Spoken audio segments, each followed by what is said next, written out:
ಮತ್ತೆ ಕಾಳು ತೊಗರಿ ಬೇಳೆ ನಾವು ಊಟ ಮಾಡ್ಕೊಂಡು ಪ್ಲೇಟ್ ಉಸಿರಾಟಕ್ಕೆ ತೊಂದರೆ ಇದೆಯಾ? ಹಾಂ ಅದೇಳಿ ಮುಖ್ಯವಾಗಿ ಉಸಿರಾಟಕ್ಕೆ ತೊಂದರೆ ಇದೆ. ಮಧ್ಯಾಹ್ನ ಊಟ ಮಾಡ್ತಾರಲ್ಲ ಸರ್, ಬಿಸಿ ಊಟ, ಆ ಊಟದಲ್ಲಿ ಬೀಳ್ತದೆ ಸರ್ ಬಂದು.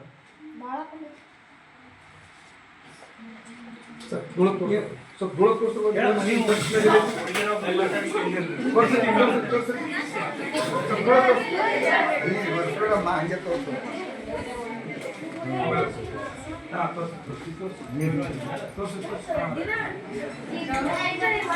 ಇಲ್ಲಿ ಈ ಕಡೆ ಸರ್, ಈ ಕಡೆ ಸರಿ ಇಲ್ಲಿ ನೋಡಿ ಸರ್, ಸರ್ ಇಲ್ಲಿ ನೋಡಿ, ಇಲ್ಲಿ ಇಲ್ಲಿ ಮಕ್ಕಳ ಕೈ ನೋಡಿ ಸರ್, ಇಲ್ಲಿ ನೋಡಿ ಸರ್, ಧೂಳು ಧೂಳು,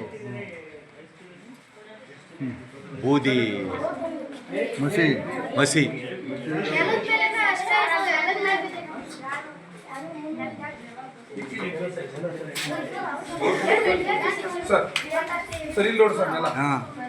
ಮಕ್ಕಳೇ, 75 ದಿವಸಗಳಿಂದ ಕೊಪ್ಪಳದಲ್ಲಿ ಹೋರಾಟ ನಡೆಯುವ ವಿಷಯ ನಿಮಗೆ ಗೊತ್ತಾಗಿದೆಯೇ? ಮತ್ತೆ ನೀವು ಬರ್ತೀವಂತ ಹೇಳಿದ್ರಿ, ಬರಲಿಲ್ಲಲ್ಲ.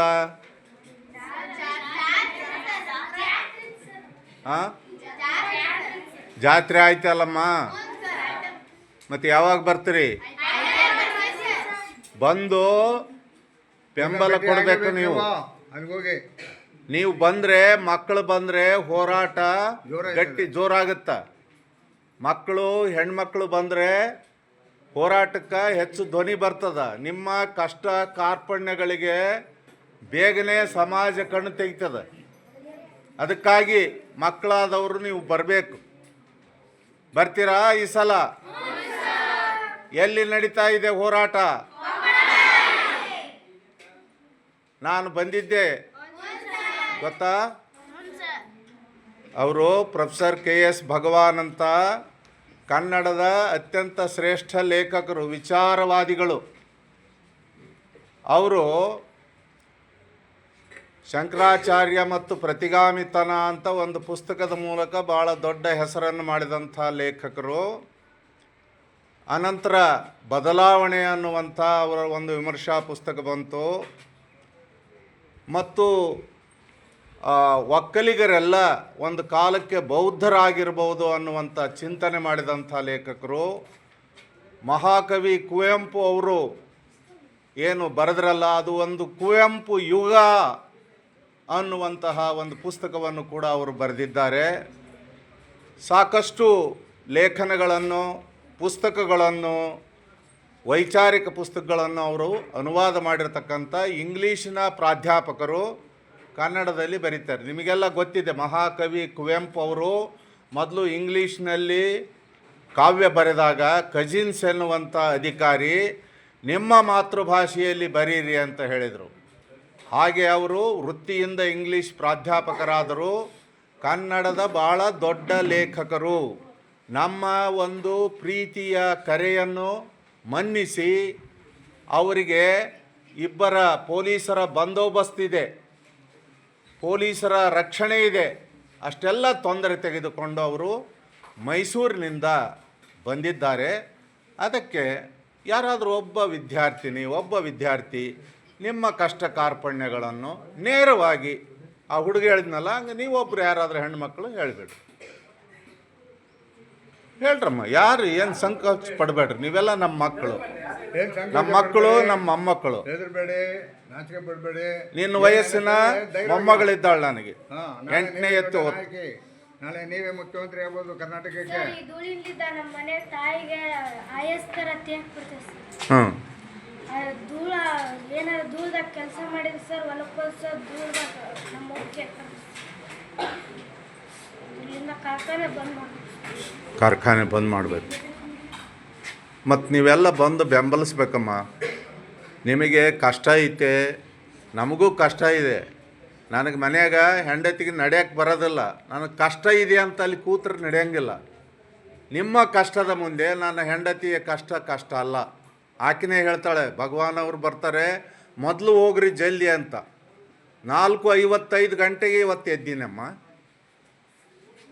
ಅವರು 8 ಗಂಟೆ ಟ್ರೈನಿಗೆ ಬಂದಿದ್ದಾರೆ ಹಂಪಿ ಎಕ್ಸ್ಪ್ರೆಸ್ಗೆ. ಮುದ್ದು ಮಕ್ಕಳೇ, ನೀವು ಹೋರಾಡದೆ ಹೋದರೆ ನಿಮಗೆ ಉತ್ತಮ ವಾತಾವರಣ ನಿರ್ಮಾಣ ಆಗಲಿಕ್ಕೆ ಸಾಧ್ಯವಿಲ್ಲ. ನೀವು ಧೈರ್ಯ ಮಾಡಿ ಮಾತಾಡಬೇಕು. ಕಿತ್ತೂರು ಚೆನ್ನಮ್ಮ, ಝಾನ್ಸಿ ರಾಣಿ ಲಕ್ಷ್ಮೀಬಾಯಿ ಹುಟ್ಟಿದ್ದು ಇಲ್ಲೇ. ಭಾಳ ಮೊಟ್ಟ ಮೊದಲ ಶಿಕ್ಷಕಿ ಯಾರು? ಸಾವಿತ್ರಿಬಾಯಿ ಫುಲೆ ಅಂತ ಹೆಣ್ಣು ಮಗಳಿಗೆ ಶಾಲೆಗೆ ಮಕ್ಕಳಿಗೆ ಪಾಠ ಮಾಡಲಿಕ್ಕೆ ಹೋದರೆ ಸೆಗಣಿಯನ್ನು ಒಗಿತಾ ಇದ್ರು. ಅಂಥ ಹೆಣ್ಣುಮಗಳು ಮೊಟ್ಟ ಮೊದಲ ಭಾರತದ ಶಿಕ್ಷಕಿಯಾಗಿ ನಿಮಗೆಲ್ಲ ಓದಲಿಕ್ಕೆ ಅವಕಾಶವನ್ನು ತೆರೆದಂಥ ಒಂದು ಮಹಾತಾಯಿ. ಅಂಥ ಒಂದು ಪರಂಪರೆ ನಿಮಗಿದೆ. ಧೈರ್ಯವಾಗಿ ಮಾತಾಡಿ, ಏನು ಅಂಜಬೇಡಿ. ಏನ್ ಮಗಳೇ ನಿನ್ನ ಹೆಸರು? ಗೌತಮಿ. ಹಾಂ. ನಿಮ್ಮಂತ ಮಕ್ಕಳೇ ಈಗ ಇದುವರೆಗೆ ಮಾತನಾಡಿದ್ರಲ್ಲ ನಮ್ಮ ಸ್ನೇಹಿತರು ಪ್ರೊಫೆಸರ್ ಅಲ್ಲಮ ಪ್ರಭು ಬೆಟ್ಟದೂರು ಅಂತ, ಕನ್ನಡದ ಹೆಸರಾಂತ ಕವಿಗಳು, ಭಾಳ ದೊಡ್ಡ ಚಿಂತಕರು. ಅವರು ಈ ಜನಪರವಾದ ಹೋರಾಟಗಳ ಮೇಲೆ ಭಾರಿ ಕೆಲಸ ಮಾಡ್ಕೊಂಡು ಬಂದಿದೆ ಕಳೆದ 35-40 ವರ್ಷಗಳಿಂದ. ಆದ್ದರಿಂದ ಅವ್ರ ಮಾತಿಗೆ ಭಾಳ ಬೆಲೆ ಇದೆ. ಮತ್ತು ನಮ್ಮ ಭಾಳ ಹೆಮ್ಮೆ ಪಡಬೇಕಾದ್ದು ನಮ್ಮ ಸಾಂಸ್ಕೃತಿಕ ವೀರ ಯಾರು? ನಮ್ಮ ಕರ್ನಾಟಕದ ಸಾಂಸ್ಕೃತಿಕ ವೀರ ಯಾರು? ನಾಯಕರು ಯಾರು? ಸರ್ಕಾರ ಹೆಸರಿಸೈತಲ್ಲಮ್ಮ. ಬಸವಣ್ಣನವರು ಯಾರನ್ನು ಭೇದ ಮಾಡಲಿಲ್ಲ. ಅವರು ಇವನಾರವ ಎಂದೆನಿಸದಿರಯ್ಯ, ಇವನಮ್ಮವ ಎಂದೆನಿಸಯ್ಯ, ಕೂಡಲ ಸಂಗನ ಮನೆಯ ಮಗನೆಂದೆನಿಸ. ಇಂಥ ಮಹಾನಾಯಕರು. ನಾವು ಇವ್ರನ್ನ ಆದರ್ಶವಾಗಿ ಇಟ್ಕೊಂಡು ಹೋಗಬೇಕು. ನೀವೆಲ್ಲ ಆ ದೃಷ್ಟಿಯಲ್ಲಿ ಬೆಳಿಬೇಕು ಅಂತ ನಾವು ಈ ಸಂದರ್ಭದಲ್ಲಿ ಹೇಳ್ತಾ ಇದ್ದೀವಿ. ಯಾರು ಏನು ಹೆದರ್ಕೋಬೇಕಾದಿಲ್ಲ ನೀವು. ಆದ್ದರಿಂದ ನೀವು ಮಾಡಬೇಕಾದ ಕೆಲಸ ಏನೋ ಚೆನ್ನಾಗಿ ಓದೋದು, ಪಠ್ಯಪುಸ್ತಕಗಳನ್ನ ಓದಿ. ಈಗ ಸಾವಿತ್ರಿಬಾಯಿ ಫುಲೆಯವರ ನಮ್ಮ ಸ್ನೇಹಿತರು ಹೇಳಿದ್ರು, ಅವರು ಏನಾದರು ಏನೇನು ಮಾಡಿದ್ರು, ಅವ್ರ ಕಷ್ಟ ಏನು, ಅವ್ರ ರೀತಿ ನಾವ್ಯಾಕೆ ಹೋರಾಟ ಮಾಡಬಾರ್ದು ಅನ್ನೋ ಭಾವನೆ ಬರಬೇಕಾದ್ರೆ ನೀವು ಅವ್ರ ಜೀವನ ಚರಿತ್ರೆ ಓದಿದ್ರು. ಮಹಾತ್ಮ ಗಾಂಧಿ ಜೀವನ ಚರಿತ್ರೆ ಓದಬೇಕು, ಬಸವಣ್ಣವ್ರು ಓದಬೇಕು. ಬಸವಣ್ಣವ್ರ ಜೊತೆ ಇದೆಲ್ಲ ಎಲ್ಲ ಸಂಘರು, ಅಕ್ಕಮಹಾದೇವಿಯವರು, ಸಿದ್ದರಾಮೇಶ್ವರರು, ಅಲ್ಲಮ್ಮ ಪ್ರಭುಗಳು, ಇಲ್ಲೇ ಇದ್ದಾರೆ ನಮ್ಮ ಮಲ್ಲಮ್ಮ ಪ್ರಭುಗಳು. ಅದರಿಂದ ನೀವು ಎಷ್ಟು ಧೈರ್ಯವಾಗಿ ಮುಂದೆ ಬಂದಿರೋ ಅಷ್ಟು ನಿಮಗೆ ಜೀವನದಲ್ಲಿ ಒಳ್ಳೆಯದಿದೆ. ಹಾಗೆ ಒಳ್ಳೆಯದಾಗಲೇ. Thank you. ಗೌತಮಿ ಎಲ್ಲಿಂದ ಬಂತು ಹೆಸರು? ಗೌತಮಿ ಎಲ್ಲಿಂದ ಬಂತು? ಯಾವ ಊರು? ಹಾಂ ಹಾಂ ಇಲ್ಲೇ ಬಂದಿರೋ ಸರ್, ಜಸ್ಟ್ ಅಲ್ಲಾನಗರ. ಗೌತಮನ ಬುದ್ಧನ ಗೌತಮಿ ಅಲ್ಲಿಂದ ಬಂದಿರ್ತಾರೆ. ಗೌತಮ ಬುದ್ಧ ಅಂತ ಅವರು ಹೆಸರು. ಇಲ್ಲಿ ನಿಮ್ಮ ಈ ಹೊರಗಡೆ ಹೋದರೆ ಹಳ್ಳಿ ಮರ ಇವೆ. ಹಳ್ಳಿ ಮರ ಎಲ್ಲ ಹಳ್ಳಿ ಮರ ಯಾಕೆ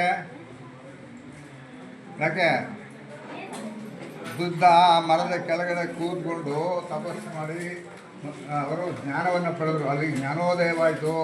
ಆದ್ದರಿಂದ ನಮ್ಮ ದೇಶದ ಯಾವುದೇ ಹಳ್ಳಿಗೂ ಹೋದ್ರೂ ನೀವು ಹಳ್ಳಿ ಮರ ನೋಡ್ತೀರಿ. ಹಳ್ಳಿ ಮರ ನಮ್ಮ ಜನ ಅದನ್ನು ಕತ್ತರಿಸೋದಿಲ್ಲ, ಸೌದೆ ಬಳಸೋದಿಲ್ಲ. ಅದು ಪವಿತ್ರವಾದ್ದು ಅಂತ ಬಿಟ್ಟಿರೋದು. ಯಾಕೆ ಅಂದರೆ ಎಲ್ಲ ಮರ್ತಿದ್ದಾರೆ ಈಗ. ಅದು ಬುದ್ಧ ಗುರುಗಳು ಅಲ್ಲಿ ಜ್ಞಾನೋದಯವನ್ನು ಪಡೆದಿದ್ದರಿಂದ ಅದು ಭಾಳ ಪವಿತ್ರವಾದ್ದು ಅಂತ ಬಿಟ್ಟಿದ್ದಾರೆ. ಇನ್ನೆಲ್ಲನೂ ಸಿಗುತ್ತಾರೆ. ಆಮೇಲೆ ನಮ್ಮ ಪುರೋಹಿತರು ಯಜ್ಞ ಮಾಡ್ತೀವಿ ಅಂತಾರೆ. ಯಜ್ಞ ಮಾಡುವಾಗ ಅವರು ಸೌದೆ ಹಾಕ್ತಾರೆ. ಯಾವ ಸೌದೆ ಹಾಕ್ತಾರೆ ಅವರು? ಅರಣಿ ಅಂತ ಹಾಕ್ತಾರೆ. ಅರಣಿ ಸೌದೆ ಯಾವುದು? ಹಳ್ಳಿ ಮರದ ಸೌದೆ. ಹಳ್ಳಿ ಮರ ಸುಡ್ತಾರೆ. ಜ್ಞಾನ ಬೇಕಿಲ್ಲ ಅವ್ರಿಗೆ. ಇದೆಲ್ಲ ನೀವು ಚೆನ್ನಾಗಿ ಕಲ್ತ್ಕೊಳ್ಬೇಕು. ಏನು ಹೇಳಿರ್ಬಾರ್ದು. ಬಾಬಾ ಸಾಹೇಬ್ರು ಚೆನ್ನಾಗಿ ನೀವು. ಓಕೆ. ಬಾಬಾ ಸಾಹೇಬ್ರು ಅಂದ್ರೆ ಯಾರು? ಹಾಂ, ಡಾಕ್ಟರ್ BR ಅಂಬೇಡ್ಕರ್. ಅವ್ರು ಬಂದಿದ್ದರಿಂದ ನಮಗೆ ಸಂವಿಧಾನ ಕೊಟ್ಟರು. ನಾವೆಲ್ಲ ಎಲ್ಲಿ ಹೋಗಿದ್ದೀವಿ, ಅನುಕೂಲ ಮಾತಾಡ್ತಾ ಇದ್ವಿ. ಅಲ್ಲೇ ಕೈ ಕೊಟ್ಟು ಹಿಂಗೇನು ಗುಲಾಮಗಿರಿನ ತೆಗೆದಾಕಿದಂಥ ಮಹಾನುಭಾವ ಯಾರೋ? ಡಾಕ್ಟರ್ ಬಾಬಾ ಸಾಹೇಬ್ ಅಂಬೇಡ್ಕರ್ ಅವರು. ಎಲ್ಲರೂ ಪುಸ್ತಕಗಳು ಓದಿ. ನಮಸ್ತೆ.